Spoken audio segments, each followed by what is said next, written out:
Welcome to our deep dive. This time, we're exploring British true crime. And you've given us a bunch of stories from the YouTube channel. Well, I never... Yeah, it's a really cool collection. It is. We're going to try to unlock some of the secrets of these lesser-known cases. Yeah. Get ready for tales of jealousy and betrayal, shocking twists. All against that backdrop of historic Britain. Exactly. Now, these cases are not just about the crimes themselves, though, right? It's like we get to peek into the past. Yeah, we'll see how things were done back then, societal norms, and like how they investigated these crimes back then. Yeah, how has forensic science evolved, and, how did social perceptions back then have an impact on how these crimes were dealt with? Exactly. Okay, so let's just jump right in. First case, the Denham Massacre of 1870. Imagine this. A seemingly happy family, brutally murdered in their own home. Emmanuel and Charlotte Marshall, their 4 children, Right. and Emmanuel's elderly mother, all killed with a sledgehammer. Chillin', right? Oh, incredibly brutal. And this crime really just shocked Victorian England. And, thinking back then, this was before fingerprints or DNA analysis or really even a dedicated detective force in a lot of areas. Yeah. So Superintendent Thomas Dunham, he led this investigation. Mm-hmm. And he had to rely so heavily on what witnesses said and just the very little physical evidence they had. It's crazy to think how much we take for granted now with forensic technology. Right. So tell me a little bit about the social context around this case. Who were the Marshalls? What was their life like? Well, Marshalls, they were considered a well-respected family in their village. Okay. Emmanuel, he was a blacksmith. He was successful, known for working hard, living a comfortable life. Even the local newspaper said Charlotte was a great housewife, upstanding member of the community. Mm-hmm. So you can imagine their murder, brutal murder, just sent shockwaves through the community beyond, really, who could have done such a thing. Right. Yeah, it's the question everyone wants answered. So what did the investigation reveal about the killer and their motives? So the investigation pretty quickly focused on this guy, John Jones. Okay. He had a history, used aliases, and was involved in some, petty theft, some violence. But the thing was, he had worked for Emmanuel as a blacksmith. Ah. But they didn't end on good terms. They had a wage dispute. Yeah. And witnesses actually reported hearing Jones threaten to kill Emmanuel Wow. over these unpaid wages. Oh, so like the classic revenge motive. Yeah. But, to kill a whole family, Right. including children, it's just... A whole other level. It is, really is. Yeah. And the evidence against Jones was strong. Okay. He was caught wearing Emmanuel's clothes. He had stolen items from the Marshall home, a pistol. Even though at first he said he was innocent, Right. the evidence told a very different story. It does sound like an open and shut case, but you mentioned earlier the trial itself was significant. Why was that? Well, the trial, just think about this. Yeah. The jury only took 2 minutes. 2 minutes. 2 minutes to come back with a guilty verdict. Wow, that's incredible. Yeah, especially now when we see trials last days or weeks. Right. What made them decide so quickly? Well, yeah, that's the question. Why so fast? A few reasons, potentially. But back then, remember, social order, swift justice, those were highly valued. Okay. So, plus the gruesome nature of the crime. That must really sway the jury. And without the sophisticated tools we have now, evidence was just interpreted differently. Yeah. Less scrutiny, even when it was circumstantial. Makes you think, though, did they want a quick resolution too much? Did that get in the way of a more thorough investigation? What if this happened today? Would they find new evidence? Would the result be the same? That's what's so interesting about these deep dives. It really... We're not just looking back, we're seeing how these events can teach us something about how we are now. I like that, yeah. Yeah. Okay, let's move on. A few decades forward, 1921, we've got deception, ambition, and a seemingly respectable lawyer named Herbert Rowse Armstrong. He was at the center of a poisoning scandal in this quiet town, Hay-on-Wye. It's such an interesting case. You get to peek into that early 20th century world of forensic toxicology. Remember, back then, arsenic was just so easy to get. It was a common way to get rid of rivals, even spouses. Oh, wow. This case, the poisoning of Hay-on-Wye, really helped forensic science evolve, showed everyone how important medical experts are in these investigations. Okay, so we've got Herbert Rowse Armstrong, successful lawyer, pillar of the community, Right. but also a poisoner. What drove him to do something like that? Well, so Herbert, he had this image of success, contentment, right? But at home, things weren't so idyllic. Oh. His wife, Catherine, they called her Kitty. Okay. She was, well, how to put it, controlling, domineering. Their relationship was really tough on him, especially after the war, where he'd had all this freedom and independence. So he wanted out of this marriage? It seems that way. Is that what led him to arsenic? Well, Herbert, he loved gardening. So he had easy access to arsenic. Right, weed killer. Exactly. This little detail would be so important later on.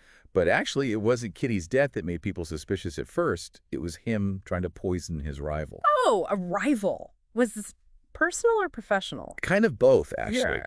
So there was this young lawyer, Oswald Martin. Okay. He'd joined the only other legal practice in Hay-on-Wye. Oh, so the competition. At first, Herbert was like, let's merge, let's work together. Okay. But Martin said no. Oh. And that's when things got bad. There was this competition, this resentment. So the stakes were high.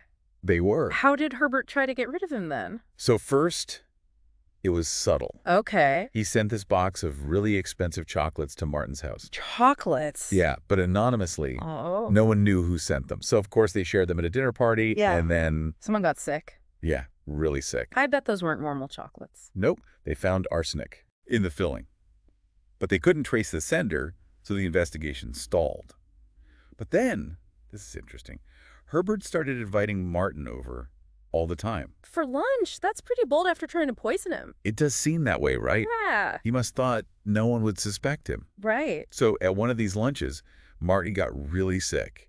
They tested his urine, confirmed it was arsenic. So at this point, they must have been like, okay, it's Herbert. Well, Dr. Hanks, he'd treated Kitty and that guest who got sick from the chocolate. Oh. He noticed the pattern. Smart. Right. He called the authorities. Finally. So what did they do? So Scotland Yard took over. Okay. They were thorough. They found out Herbert had been buying arsenic. They got medical records.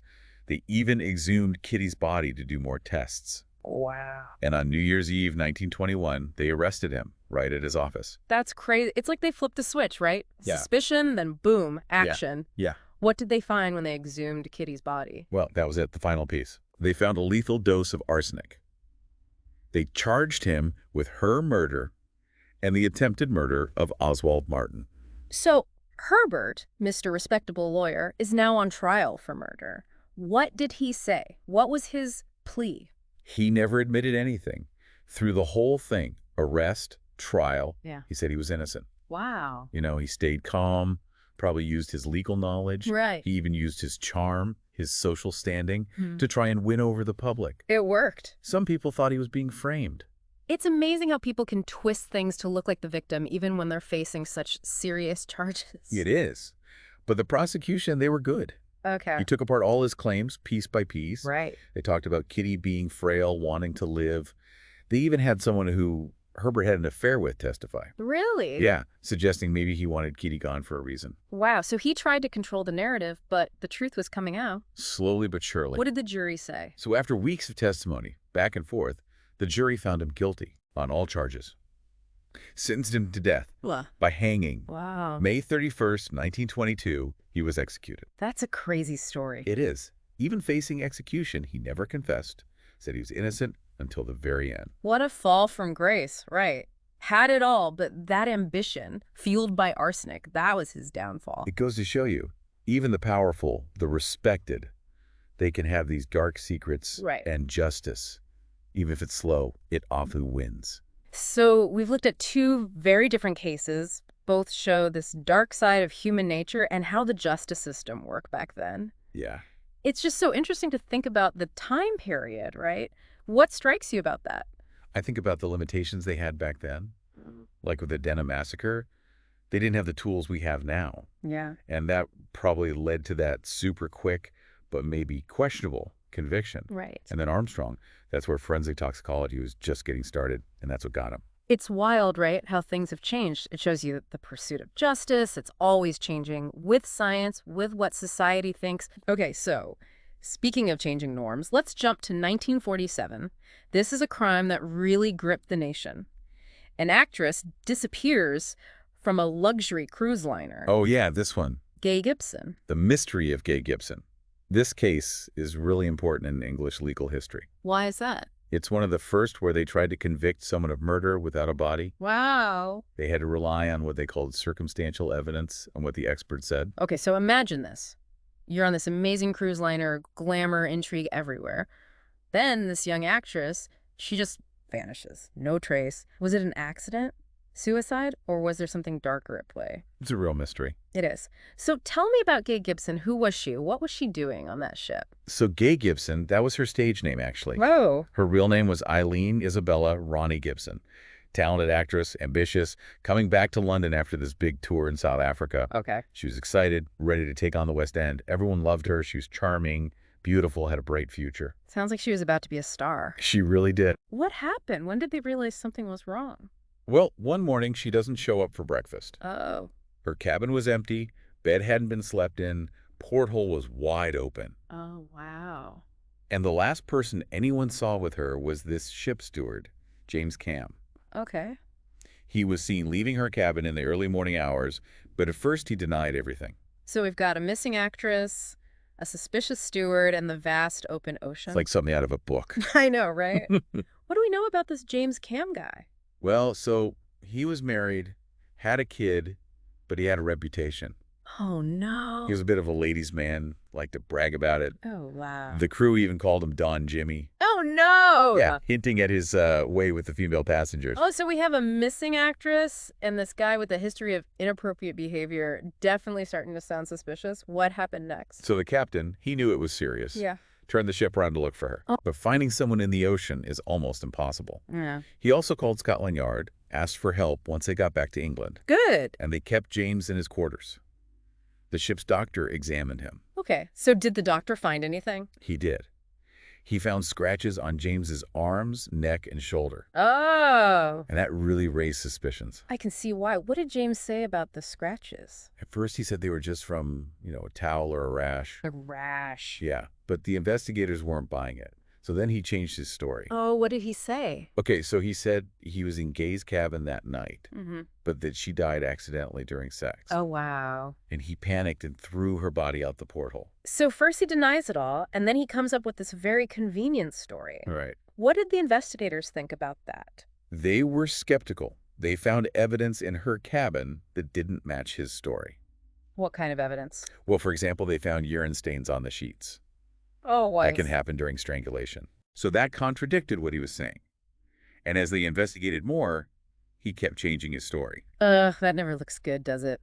So did they have enough to charge him with murder, even without a body? They did. All the inconsistent stories, his reputation, and that forensic evidence, it pointed to him. Wow. So he decided to go for it, charging him with murder. A murder charge without a body? That was a bold move. It was. What happened at the trial? Yeah, tell me. Well, the trial, it was all over the news. I bet. Everyone was captivated. James, though, he stuck to his story. That she died naturally? Yeah, and that he just panicked. Right. His defense team tried to make Gay look bad, Oh, no. saying she slept around, had affairs with married men. They even brought in witnesses to talk about a heart condition she supposedly had, suggesting maybe that's how she died. So they were basically trying to blame her. Trying to shift the focus. Did it work? Well, the prosecution, they fought back hard. Okay, good. They brought evidence of James's behavior, how he preyed on women. They had women testify about how he'd come onto them, unwanted advances and stuff. That's awful. It was.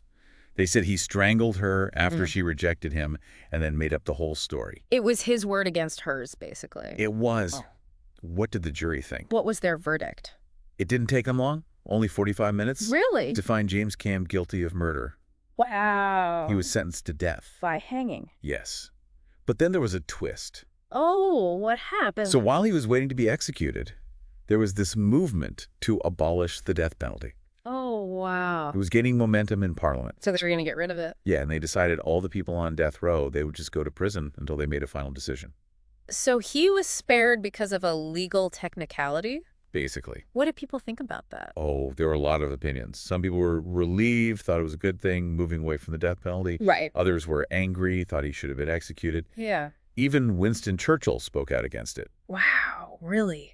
Yeah, he was outraged that a brutal murderer wouldn't get the ultimate punishment. This case, it really shows how complicated the justice system can be. It does. We see how forensic science is evolving, how hard it is to prove someone's guilty without a body, and that debate about the death penalty.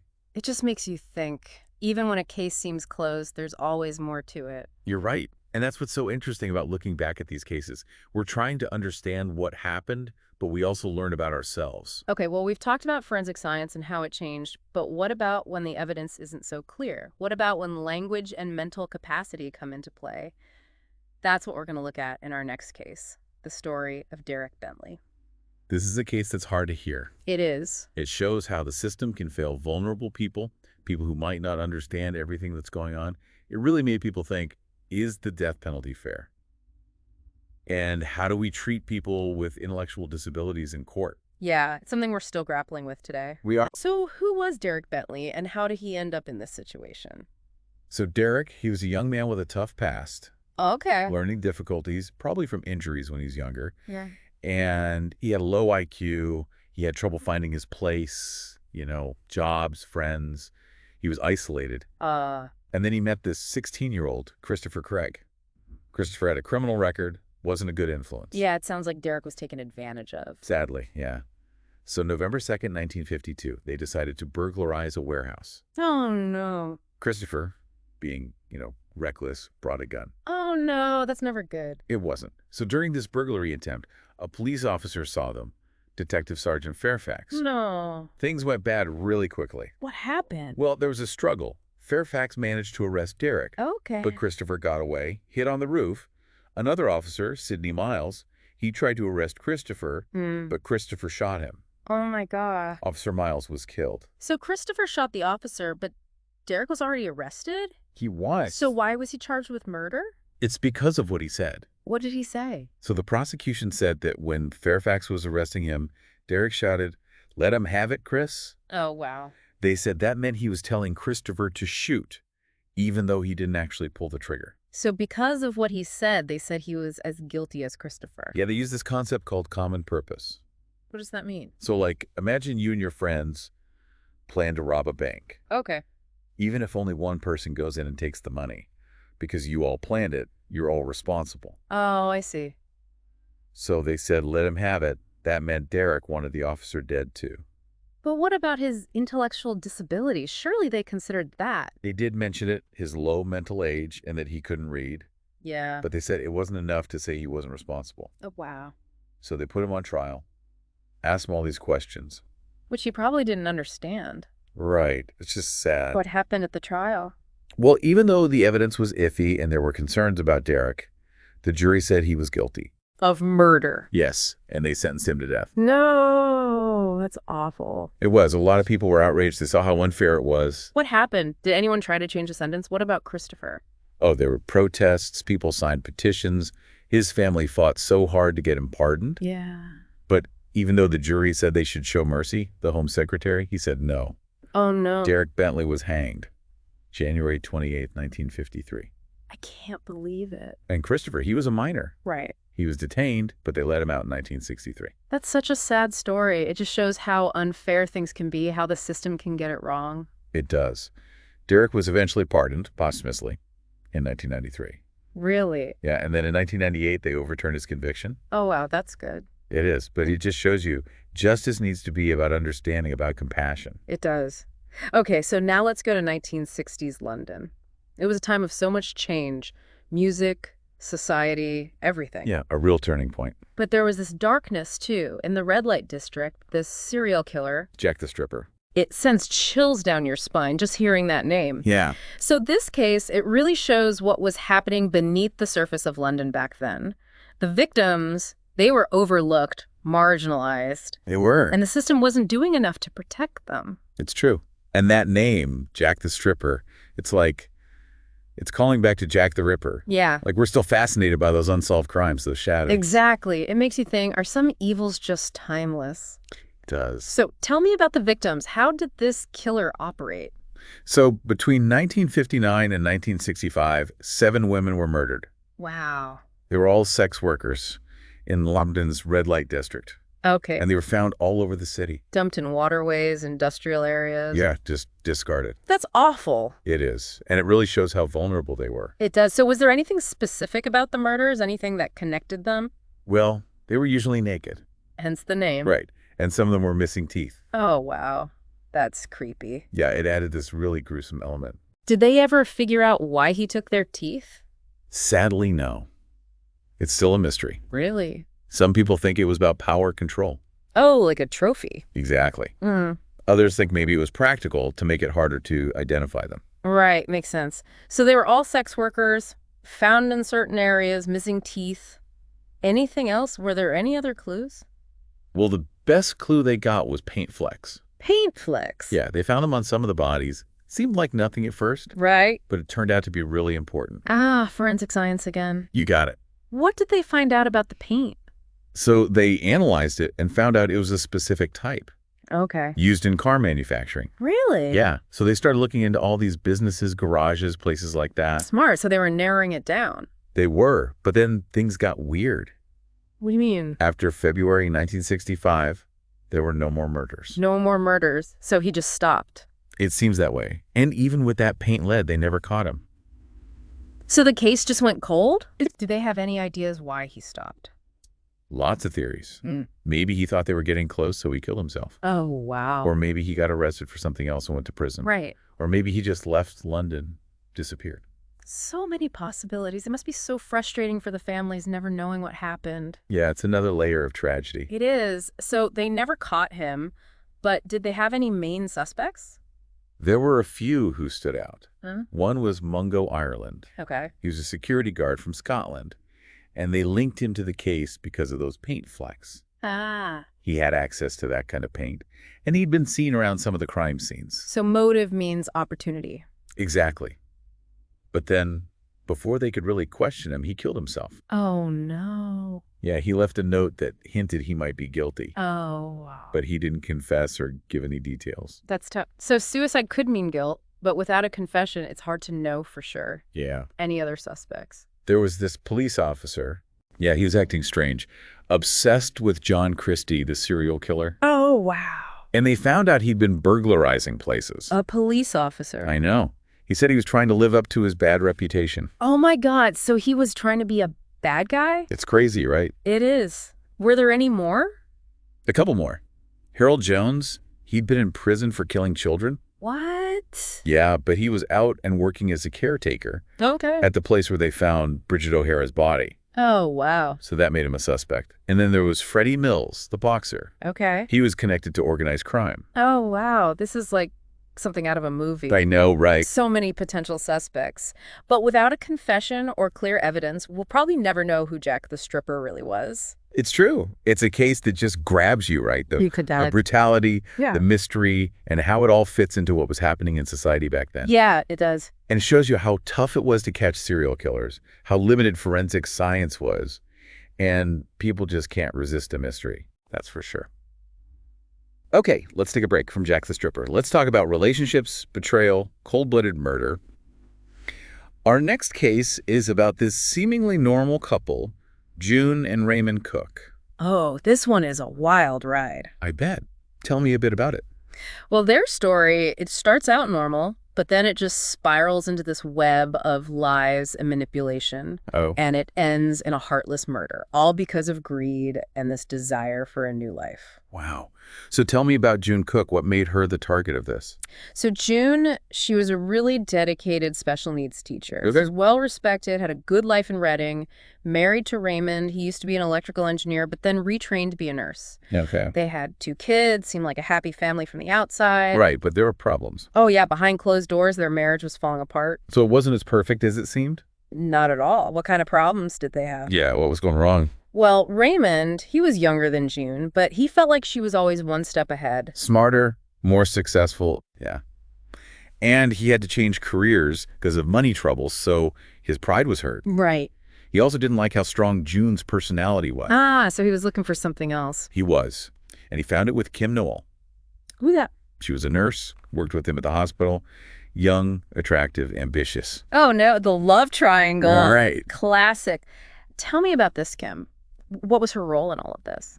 Kim was the opposite of June. Okay. Bold, carefree, didn't care what people thought. Nice. Raymond fell hard for her. Ah, It was pretty badly kept secret at the hospital. sounds like a recipe for disaster. Mhm. How did this affair turn into a murder plot? Well, Raymond failed his nursing finals. Oh. And that, plus his feelings for Kim, made him quit his job. Wow. He moved in with her, became totally dependent on her for money.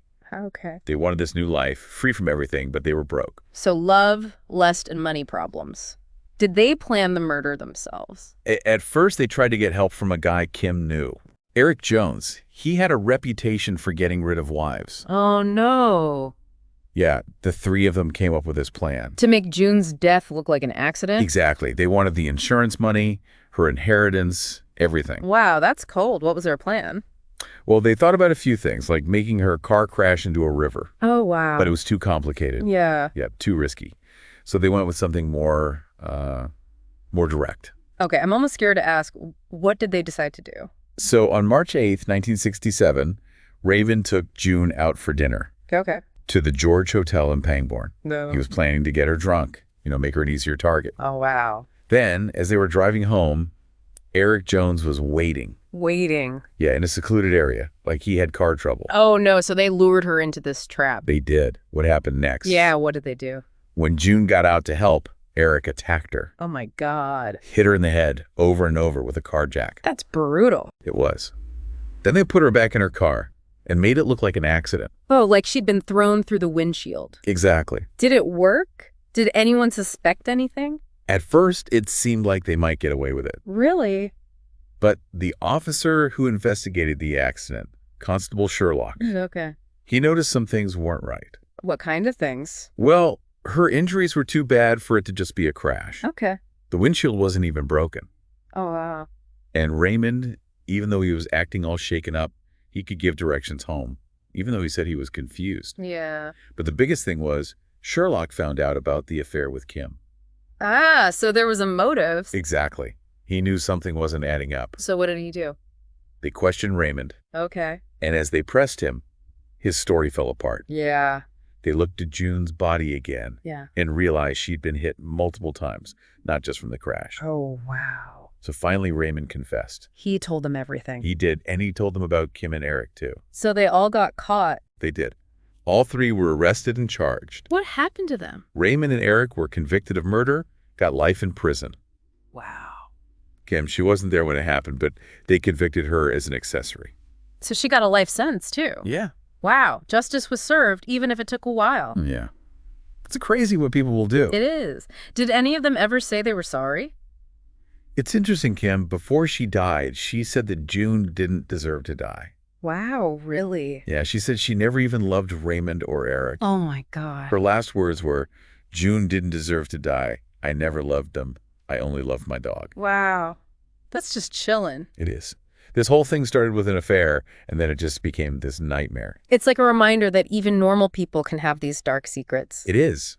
They wanted to escape their lives, but look what happened. Okay, well, we've explored some really heavy stuff today. We have. Brutal murders, betrayals, unsolved mysteries. It's a lot to take in. It is, but it's so fascinating to see how these cases, even though they happened so long ago, still have something to teach us. Yeah, they do. They show us how much forensic science has changed, how society has changed. And how some things, like the human capacity for both good and evil, stay the same. That's very true. So, what would you say is the biggest takeaway from all of this? I think it's important to remember that these are more than just stories. These were real people, real victims, and their families. Yeah. We need to learn from the past so we can do better in the present. So we can create a more just future. Exactly, where things like this happen less often. That's a great point. History isn't just facts and dates, it's about people and what they went through. It is, and I think everyone listening should keep exploring these cases, doing their own research, Yeah. learn about the people involved, ask questions, look at the systems that failed the victims. Justice is an ongoing thing. It's not over. We all have a part to play. We do.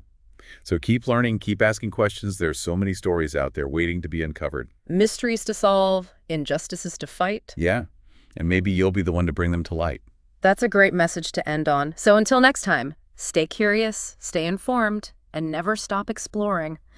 The world is full of stories, just waiting for someone to discover them. Yeah, it's amazing how, even though these cases happened decades ago, they still feel so relevant today. They do, they really do. I think it's because they show us, like, our justice system, it's not perfect. Right, there are these weak spots. Yeah, like back then, forensic science was limited, Yeah. and we see how society's biases, they can affect how a case is investigated. Yeah. And even in court, the language, people's intent, it can all be so hard to understand. It's true. It's like we're piecing together this puzzle. Exactly. We're trying to figure out how the justice system works.